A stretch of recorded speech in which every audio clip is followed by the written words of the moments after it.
News 18 প্রাইমে বাজে খবর। স্বর্ণ ব্যবসায়ীকে ফোনে খুনের হুমকি, ব্যবসায়ীর কর্মচারীকে মারধরের অভিযোগ, টাকা চেয়ে হুমকির অভিযোগ নেতার বিরুদ্ধে। অভিযুক্ত জেলা পরিষদের জনস্বাস্থ্য কর্মাধ্যক্ষ। যে সোশ্যাল মিডিয়ায় অডিও ভাইরাল হয়েছে, শোনাই আপনাদের। হ্যালো, হ্যাঁ বলো। ফোন ধরছিস না কেন? 4-5বার ফোন করছি, তোর তো 3 তারিখ আগামী মাসের লাস্ট ডেট। ওদা দেখো, আমি 7/3 তোমার 20 লাখ টাকা দিয়ে এসছি। আমি আর রামাজে আমি এই মুহূর্তে দাদা কোনো কিচ্ছু জোগাড় করতে পারিনি। ওসব কথায় কাজ হবে না। আমি একদম অপারক দাদা। পাচ্ছিস না? সেটা আসল জায়গায় কেলানি পড়লে ঠিক হয়ে যাবে। হ্যাঁ, সেটা তো তুমি বলতেই পারো। আমি এখনো কিছু জোগাড় করতে পারিনি দাদা। তুমি বলেছো জীবনে মেরে দিবা, গলায় পাড়া দিবা, আমি সব 3 তারিখ টাকা না দিলে বুঝতে পারবি। আমি জোগাড় করতে পারছি না, আমি দিতে পারছি না। আমি কোনো বুঝে নেবো, জোগাড় করতে হবে। নকশা আমি ছুটিয়ে দেবো, ব্যবস্থা করে দেবো আমি। তুই রাখ, ঠিক আছে, রাখছি। টাকার জোগাড় কর। সোশ্যাল মিডিয়ায় যে অডিও ভাইরাল হয়েছে তার সত্যতা যাচাই করেনি নিউজ 18 বাংলা। কিন্তু উত্তর 24 পরগনার মচরন্দপুরের এই ঘটনায় শোরগোল পড়ে গিয়েছে। 20 লক্ষ টাকা দেওয়ার পরও 40 লক্ষ দাবি। অজিত শাহর বিরুদ্ধে অভিযোগ, টাকা চেয়ে হুমকির অভিযোগ নেতার বিরুদ্ধে। কথা বলবো, জিয়াউল আলম রয়েছেন আমাদের সঙ্গে। জিয়াউল জেলা পরিষদের জনস্বাস্থ্য কর্মাধ্যক্ষ, প্রভাবশালী নিশ্চয়ই তিনি, তাই এভাবে কথা বলছেন, এই টোনে হুমকি দিচ্ছেন। একদম। দেখো, ফলে এক ব্যবসায়ীর কাছে তিনি প্রায় 60 লক্ষ টাকা দাবি করে এবং সেই টাকা না দিলে তাকে বিভিন্ন রকম ভাবে হুমকি দেওয়া হচ্ছে, তার কর্মচারীদেরকে মারধর করা হচ্ছে, এমনটা অভিযোগ এই ব্যবসায়ী। মূলত যে সময় কোভিড পিরিয়ডে সেই সময় এক বিএলআরও তার কাছে ভাড়া বাড়ির জন্য বলেন এবং 1 সপ্তাহ থাকবেন, কিন্তু 1 সপ্তাহ পরে তিনি বেরিয়ে যান। বেরিয়ে যাওয়ার পরে প্রায় 5 বছর পরে দেখা যায় সেই ব্যবসায়ীর কাছে ওই বিএলআরও দাবি করে যে প্রায় তার কাছে 80 লক্ষ টাকা ছিল, সেই 80 লক্ষ টাকা তার কর্মচারী পুরোটাই চুরি করেছে, এমনটাও অভিযোগ করে। কিন্তু 5 বছর পরে যখন এই সামনে আসে এবং এই অজিত শাহ, যিনি হচ্ছেন উত্তরপ্রদেশ জেলা পরিষদের জনস্বাস্থ্যের কর্মদক্ষ, তিনি একজন প্রভাবশালী, তিনি এই ব্যবসায়ীর কাছে বলেন যে তাকে টাকা দিতে হবে। কিন্তু এবং সেই কর্মচারীকে মারধর করে বলা হয় যে টাকা সেই নিয়েছেন বলে একটা স্বীকারোক্তি করে তার কাছ থেকে প্রথমে 20 লক্ষ টাকা দাবি করে, 20 লক্ষ টাকা তিনি দেন, কিন্তু পরবর্তীকালে টাকা না দিলে তাকে বিভিন্ন রকম ভাবে হুমকি দেয়। কিন্তু অন্যদিকে অজিত শাহর স্পষ্ট দাবি যে তিনি 80 লক্ষ টাকা নিয়েছেন, তার মধ্যে সে টাকা নিয়ে স্বীকার করেছেন, ফলে সেই টাকা তাকে ফেরতের জন্যই তিনি শুধু তাকে বলেছিলেন, ফলে তিনি কোনো হুমকি বা কিছুই দেননি। কিন্তু এই টাকা তিনি নেবেন না, সেই বিএলআরকে ফেরত দেওয়ার জন্যই তিনি ব্যবসায়ীকে ফোন করেছিলেন। ফলে জানি ইতিমধ্যে একটা চাঞ্চল্য সৃষ্টি হয়েছে, তার কারণ যেভাবে টোনে হুমকি দিচ্ছেন এবং যা ইতিমধ্যে কিন্তু নিউজ 18 স্বর্ণ ব্যবসায়ী কি বক্তব্য আবার শুনি। আমার দোকানের উপরে আমার একটা ঘর আছে। করোনা কালে আমার ঘরে 2020-তে এক বিএলআরও ভাড়া ছিল। 5 বছর পরে উনি এসে এখন আমার কাছে দাবি করছে 80 লাখ টাকা আলমারি থেকে ভেঙে নেওয়া হয়েছে। একটা মিথ্যা প্রলাপ দিয়ে আমাকে এটাকে চাপিয়ে দিয়েছে। আমার কর্মচারী ছেলেটাকে মারধর করে জোর করে অজিত বাবু মারধর করে উনি স্বীকার করায় 60 লাখ টাকা তোদের দিতে হবে। বাধ্য হয়ে আমি জীবনের মায়ায় 20 লাখ টাকা দিয়েছি। অজিত বাবুকে দিয়ে এসছি আমি তার বাড়িতে। এই রিসেন্ট আমাকে আবার ফোন করে গত 2 দিন আগে, তোকে বাজার কমিটি এবং ক্লাব নিয়ে বসবো, তোর সেখানে বিচার হবে, বিচারে যেটা হবে সেটাই। আমি তখন বলি আমি কোনো বিচারে যাব না, আমি প্রশাসনের কাছে যাবো। আপনারা প্রশাসনের কাছে যান। বললো যে কোনো প্রশাসন না, আমরা যেটা বলবো সেটাই শেষ কথা। এই করে আমার জীবনহানির সংখ্যা, আমি এখন যথেষ্ট অসুস্থ। এক ভদ্রলোক এখানে থাকতো, বিএলআরও, সে হঠাৎ 5 বছর পরে এসে এখানকার লোকাল নেতার কাছে অভিযোগ জানায় যে তাদের এখান থেকে টাকা পয়সা চুরি গেছে এবং তার জন্য এখানকার যে নেতা শ্রী অজিত শাহ মহাশয়, সে ডেকে পাঠায় দাদার সাথে। আমি যাই, তখন সে আমার উপর চড়াও হয়, চড়থাবড় মেরে আমার কাছে স্বীকার করায় যে তুই টাকা নিয়েছিস, টাকা নিয়ে তোর দাদাকে দিয়েছিস। খুবই আতঙ্কিত এবং অনেক হুমকি চুমকিও দেয়। তারপরে দোকান তালা দিয়ে দেবে, বন্ধ করে দেবে, ভেঙে চুরে দেবে, নানান রকম কথাবার্তা বলে। অবশ্যই খুবই ভয়ে দোকানে আসি আর যাই। ঠিক আছে, রাত্রে যখন বাড়ি যাই তখন খুবই আতঙ্কিত থাকি। যদিও স্বর্ণ ব্যবসায়ীকে এই যে হুমকি দিয়েছেন, হুঁশিয়ারি দিয়েছেন, এই সমস্ত অভিযোগ অস্বীকার করেছেন অজিত সাহা। এটাও কোনো অডিওর কথা আমি জানি না। হুমকির কি আছে? প্রথম কথা হচ্ছে যে ভদ্রলোক টাকা পাবে সেই ভদ্রলোকের টাকা ও চুরি করেছে। কেউ, আমি যদি টাকা না নিই, কেন দেব? আমাকে বললে আমি কেন দেব? 1 টাকা দেবো? 20 লক্ষ টাকা দিয়ে দিল। সেই ভদ্রলোক বিএলআরও চাকরি করে, মেদিনীপুরে পোস্টিং, ওর বাড়ির উপরে ভাড়া থাকতো। সেই ভাড়া থাকা অবস্থাতেই আলমারিতে 80 লক্ষ টাকা ছিল, সেই টাকাটার থেকে 8 লাখ টাকা ওই মহিলাকে দিয়ে বাকি টাকাটা ওরা নিয়ে নেয়। এবারে ভদ্রলোক অনেকের কাছে ঘুরেছে, কাজ হয়নি। লাস্ট আমাদের পার্টির কাছে আসে এবং ওই শ্যামল বলে যে ছেলেটি আর কি, জুয়েলার্স, তাকে ডাকা হয়। ওই মহিলারা সামনাসামনি কথা বলেন এবং সেখানে পুরো ব্যাপারটাই স্বীকার করে নেয় এবং কথা দেয় যে আমি একবারে পারবো না, 3 মাস টাইম দিলে আমি টাকা দিয়ে দেবো। ও যদি টাকা না নেয়, 20 লক্ষ টাকা দিয়ে দিল। তারপর টাইম বাড়ালো, সেক্রেটারিকে সঙ্গে এনে, সব তথ্য প্রমাণ আছে। বিডিওর চেম্বারে ঢুকে বিজেপি সাংসদের দাদাগিরি, ত্রাণের ট্রিপল বিলি নিয়ে পক্ষপাতিত্বের অভিযোগ তুলে বিডিওকে শাসানি আলিপুরদুয়ারের সাংসদ মনোজ টিগ্গার, আর সেই ভিডিও ভাইরাল। এই নিয়ে তরজাও তুঙ্গে।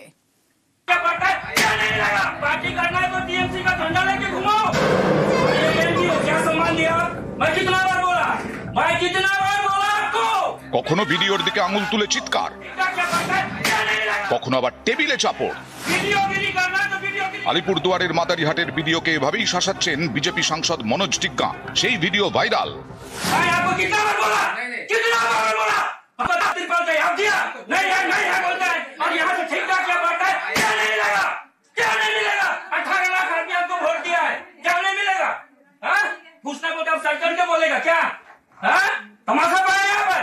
तमाशा पार्टी करने है यहाँ पर कि वीडियोगिरी करना, वीडियोगिरी करना तो वीडियोगिरी करो, पार्टी करना है तो टीएमसी का झंडा लेके घूमो, टीएमसी का झंडा लेके घूमो।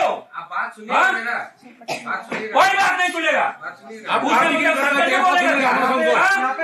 कितना बार बोला आपको प्लास्टिक का याद दिया? मैं एक एमपी हूँ, क्या सम्मान दिया? मैं कितना बार बोला? मैं कितना बार बोला आपको? कितना बार बोला आपको? সম্প্রতি উত্তরবঙ্গে দুর্যোগে ক্ষতিগ্রস্ত হয় মাদারিহাটের বিস্তীর্ণ এলাকা। এই সব এলাকায় ত্রাণ পাঠায় প্রশাসন। বিজেপি সাংসদ মনোজ টিগ্গার দাবি, এই ত্রাণ বিলিতে পক্ষপাতিত্ব করেছেন বিডিও। যেখানে বিজেপির ভোটার বেশি, সেই এলাকায় ঠিকমতো ত্রাণ বিলি হয়নি। এই ত্রাণের জন্য তিনি বিডিওর কাছে প্রতিনিধি পাঠিয়েছিলেন। সাংসদের অভিযোগ, বিডিও সেই মতো ব্যবস্থাই নেননি। এরপরেই তিনি মাদারিহাটের বিডিওর দফতরে যান, আঙুল তুলে টেবিল চাপড়ে বিডিওকে শাসান। মাননীয় সাংসদ উনি ভিডিওকে যেভাবে থ্রেট করেছেন, টেবল থাপড়ায় ওকে মারার মতন ব্যবহার করেছেন, আমরা সবাই এটা দেখেছি। আমি ধিক্কার জানাই। ডিজাস্টার ম্যানেজমেন্টে একটাও টাকা এরা সাবমিট করেছে, গুন্ডামি করেছে আর মস্তানি করেছে। এদের মাথা পাগল হয়ে গেছে। নর্থ বেঙ্গলে এইবার তৃণমূল কংগ্রেসই জিতবে। যিনি নির্বাচিত জনপ্রতিনিধিরা আছেন তাদেরকে আপনি বঞ্চিত করছেন, এরকম দীর্ঘদিন ধরে চলে আসছে। কিন্তু বারবার বলার সত্ত্বেও কিন্তু বিডিও কোনো কর্ণপাত করছে না। বর্তমান যে শাসক দল আছে এবং যারা বিডিও আছে, ডিএমরা আছেন, তারা কিন্তু আমাদেরকে কোনো সহযোগিতা করেন না। তাই বাধ্য হয়ে ওনাকে কড়া কথা বলতে হয়েছে। আমি ওনাকে কোনো অসম্মান করিনি, যেটা ন্যায্য কথা ছিল সেই ন্যায্য কথাই আমি তুলে ধরেছি। এটা তো বিজেপির সর্বস্তরের নেতৃত্বের মধ্যে একটা দাদাগিরি ভাব আছে। মনোজ টিগ্গা গিয়ে বলতে পারেন, একটা অনুরোধ করতে পারেন, উনি কোনো দাবি করতে পারেন না, কারণ ত্রিস্তরীয় পঞ্চায়েত ব্যবস্থা সম্বন্ধে ওনার কোনো ধারণা নেই। নির্বাচন কমিশন, ইডি, সিবিআই, ইনকাম ট্যাক্স, এদের হাতে যাতে বিজেপির পতাকা তুলে যদি দিয়ে আসতে পারেন, তখন নয় আমরা ভেবে দেখবো যে বিডিওর হাতে তৃণমূলের পতাকা তুলে দেওয়া যাবে কিনা। আপনারা ভিডিওতেই বুঝতে পারবেন ভিডিওর অধ্যত্ব কতটা। নির্বাচিত প্রতিনিধি দাঁড়িয়ে কথা বলছে আর একজন WBCS অফিসার সে বসে আছে সেখানে, সে মিনিমাম ডেকোরামটা জানে না। সে ইউপিএসসি ক্যাডার হোক অথবা WBCS ক্যাডার হোক, how to handle public representative. BJP করার জন্য ত্রাণ দেওয়া হবে না, এটা কোথায় লেখা আছে? কোন পঞ্চায়েত, কোন সংবিধানে, কোন পঞ্চায়েত ত্রিস্তরীয় ব্যবস্থায়? এরা কি নিজেদের পৈতৃক সম্পত্তি মনে করছে নাকি ট্রিপলগুলোকে? জনগণের টাকা। আলিপুরদুয়ার থেকে রাজকুমার কর্মকার, নিউজ 18 বাংলা।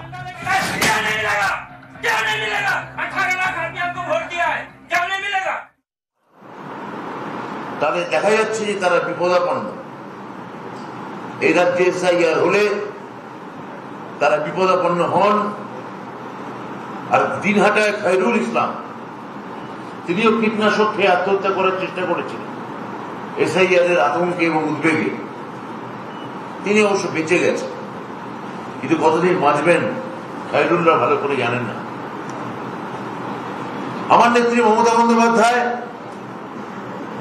খুব সঠিকভাবে বলেছিলেন, বিজেপি আগুন নিয়ে খেলা করতে চাইছে। বিজেপি খুব ভালো করে জানে আসামে যে ফর্মুলা প্রয়োগ করে তারা জিতেছে, বাংলায় তারা জিততে পারবে না যতদিন মাথার উপর মমতা ব্যানার্জি আছে। কিন্তু বিজেপি তার জায়গাটাকে হস্টাইল করতে চাইছে। এই যে শরণার্থী এবং অনুসূচিত বর্গ, তাদের কি করে বিপর্যস্ত করা যায়, যা আমি মনে করি যে ব্রাহ্মণ্যবাদের কথা একটু আগে মনোরঞ্জন দা তুলেছে, যে আরএসএস এবং বিজেপি, যে সাংস্কৃতিক সংগঠন আরএসএস এবং তাদের পলিটিক্যাল ফ্রন্ট বিজেপি, এরা যে মূলত একটা চিৎপাবন ব্রাহ্মণ্যতন্ত্র, এবং এরা যে অনুসূচিত দলিতকে তাদের কল্পিত হিন্দু রাষ্ট্র থেকে বাদ রাখতে চায়, এসআইআর করে হোক এনআরসি করে হয়, এটা তার মোক্ষম প্রমাণ। যদি আপনি আরএসএস এর পতাকা দেখেন, দেখবেন এটা মহারাষ্ট্রের পেশোয়াদের পতাকা। ভাগোয়া পেশোয়া তাদের দ্বারা চালিত হতো। কারা পেশোয়া ছিলেন? দেখবেন প্রত্যেকটি রাজা চিৎপবন ব্রাহ্মণ। আপনি প্রথম সৎসঙ্গ চালক কেশব বলিরাম হেডগেওয়ার বলুন, বা সদাশিব গোলওয়ালেকর বলুন, পরবর্তী ক্ষেত্রে বালা সাহেব শ্রী বালা সাহেব দেওয়ালের কথা বলুন, এরাও প্রত্যেকে দেখবেন এরা প্রত্যেকে সম্মানীয় চিৎপাবন ব্রাহ্মণ। নিউজ ফ্ল্যাশ নিবেদন করছে সাফেদ ডিটারজেন্ট পাউডার। সাফেদ 500 গ্রাম মাত্র 37 টাকায়। এটা তো মাইথান স্টিল না? হ্যাঁ, পাড়া প্রতিবেশীরাও লাগিয়েছে। স্ট্রং মানে মাইথান স্টিল। মেগা ডিবেট সোজা সাপটা। আজকের মোশন ভোটের বাংলায় এসআইআর এর দামামা। একজন জেনুইন ভোটারের নাম বাদ গেলে লক্ষ মানুষ নিয়ে দিল্লিতে হচ্ছে অভিযান হবে। বিজেপির এটা করার কারণ হচ্ছে ভয় দেখাচ্ছে মুসলমানকে, কিন্তু আসলে ক্ষতি করছে ভারতের হিন্দুদের। এসআইআর নিয়ে মানুষকে ভয় দেখিয়ে যদি ফিয়ার সাইকোসিস তৈরি করে তৃণমূল, তাহলে দায়টা কার? পৃথিবীতে প্রথম কোনো গণতন্ত্র শোনা গেল যেখানে আগে থেকে নির্বাচন কমিশনের আগে একটা শাসক দল বলছে 1 কোটি বাদ, 1 কোটি বাদ, 1 কোটি বাদ। সোজা সাপটা মেগা ডিবেট আজ রাত 8টা। সোজা সাপটা মেগা ডিবেট।